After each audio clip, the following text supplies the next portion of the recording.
Alright, so we got the 368 spoilers, and this chapter is really exciting. A lot of developments here, and we're actually getting the reveal of the second user's quirk. Like, for real this time. I know I crapped the bed with it a couple months ago, but this time it's for real, I assure you. And we'll talk about it, but let's get into it. The chapter begins with All For One saying that Shigaraki is no more because they've fused, and somehow, probably because he's lived for a longer time, All For One's original personality remains stronger. And he says, I don't know what you plan on doing, but everything will go as I plan. So this is in reference to what happened at the end of the previous chapter. After Izuku had like calmed down after witnessing Bakugo's pseudo-death, I guess you could say, he regained himself and then faced down All For One and asked him like, hey, is Shigaraki still in there? And this is All For One's response to it, saying that, no, I'm the dominant personality now. And that's kind of half true, because we know that there's like a lot of conflict going on inside of the Tomura All For One vessel right now. And we're gonna go more into that in this next part here, because this is when Mirio intervenes, saying that Tomura All For One reacted very strangely to something he said, as if he had been possessed by an angry child. This is why he thinks that it's not a perfect fusion and that they're unstable. So that's very much true, and this is in reference to what Mirio said a couple chapters back when he was going against Shigaraki / All For One, and he basically said that like he had no friends, and that like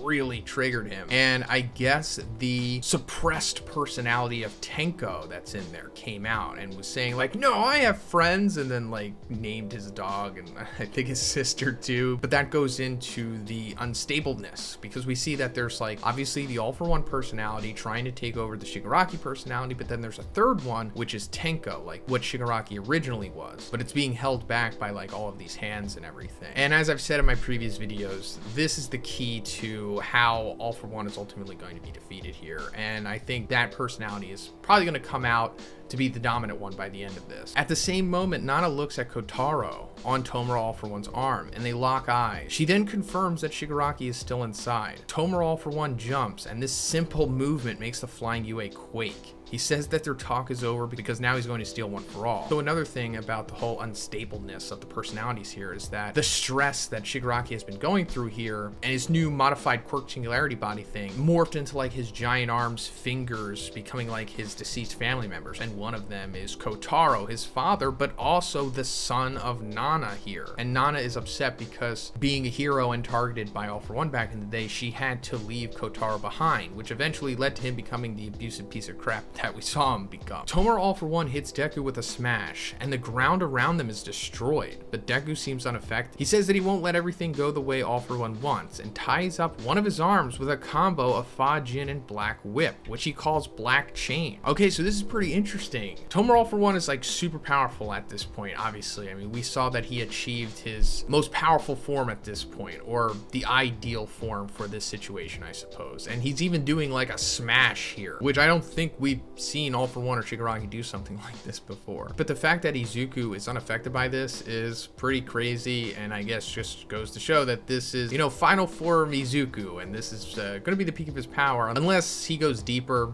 towards the very end, which I'm sure he will, but this is pretty crazy. He uses the chain to throw Tomura All For One, but he quickly breaks free, saying that even if it's a stronger version, he won't fall for the same trick twice. This is when the second user appears behind Deku, saying that he's going to use his quirk, and he needs to end this quickly. If he doesn't defeat Tomura All For One in 5 minutes, the world is doomed. Deku then assumes a posture in which he holds his own right hand and says, the second's transmission. In the next second, Tomura All For One is hit seemingly out of nowhere. Okay, so this is it. We're finally getting into the second user's quirk, but before we get into that, I just want to touch on the whole 5 minutes thing here, because I think this probably affected you guys in a similar way that it did to me, and this makes me think that Horikoshi is definitely rushing the ending here, because the whole 5 minutes thing means that we're pretty much in the final sequence. And I have said before that it's possible that he might cut away from this fight and come back to it later, and we'll address all of the other students and all of the other ancillary battles that are going on, which I hope, but at this point I wouldn't be surprised if he doesn't, because as most of us know, last year Horikoshi did say that the series only had a year left, meaning that it would end this year. So if that is the case, then we only have about 9 or 10 chapters left, depending on how many breaks he takes, if it is in fact being rushed here. And I don't want to upset anyone, but I'm just saying it is a possibility, especially with the whole 5 minutes thing here. And I know that 5 minutes are much longer in battle manga time, so hopefully these are like Frieza minutes, but if not, this might be the home stretch at this point. But anyway, Anyway, on to the second user's quirk. Tomorrow for one is thrown upwards faster than the sound of the impact, as noticed by Mirio. He's very confused and doesn't understand where the attack came from. He realizes that it was much stronger than the energy that covered his body before. So he thinks, no, it can't be. Deku, who's now standing next to Tomorrow for one, goes for a sequence of 3 blows, second, third, and top. The second user says that it's much stronger than at the time he used it, but it's a quirk that changes the speed of the target he hits. Okay, so that's it. This is the second user's quirk. It changes the speed of the target that he hits. So if he like punches you, then instead of getting sent at the standard recoil speed or whatever that we see in a battle manga or whatever, it goes much faster than that. And I think this is pretty cool, definitely different, and really powerful for sure, especially in the hands of Izuku. But it's also something that we, or at least I, totally didn't expect, because, you know, I've been talking about it for months, or maybe even years, that his quirk was probably going to be like a laser beam or some kind of hand projectile or something, because we've always seen him wearing that gauntlet thing. But I guess that was kind of just Horikoshi throwing us off the scent, and that wasn't tied to his quirk. It was just a weapon that he used for defense on top of using his quirk. And maybe it aided in his quirk, but I don't think so, because it seems like he needs to make physical contact here for it to work. So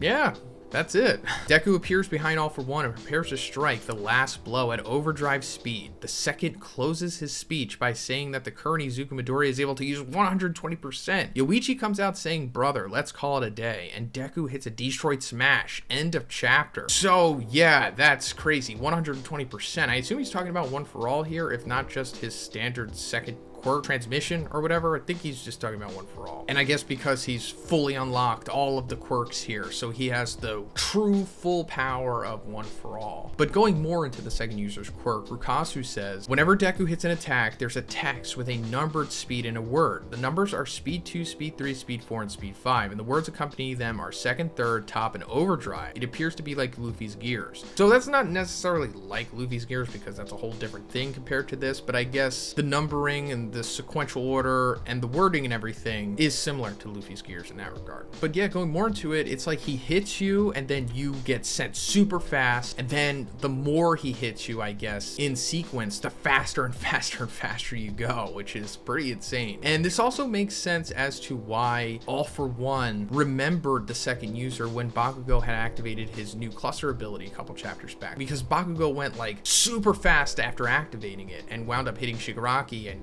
therefore he got sent super fast as well. So I guess that reminded him of the second user's quirk, you know, back in the day when he had fought him. And I guess that just seals the deal there. Like, Bakugo is not second user's not Bakugo, not related, nothing. They just kind of look similar, and that's it. I mean, it was fun while it lasted, but we kind of knew it was eventually headed to this anyway. But yeah, that's pretty much it for the spoilers today, guys. I'm gonna go way more into this in my review for the chapter once we get it, maybe tomorrow or Friday. So subscribe for that, and let me know what you think about this stuff in the comments. And if you like the video, please give it a like, and have a great day. See you in the next one.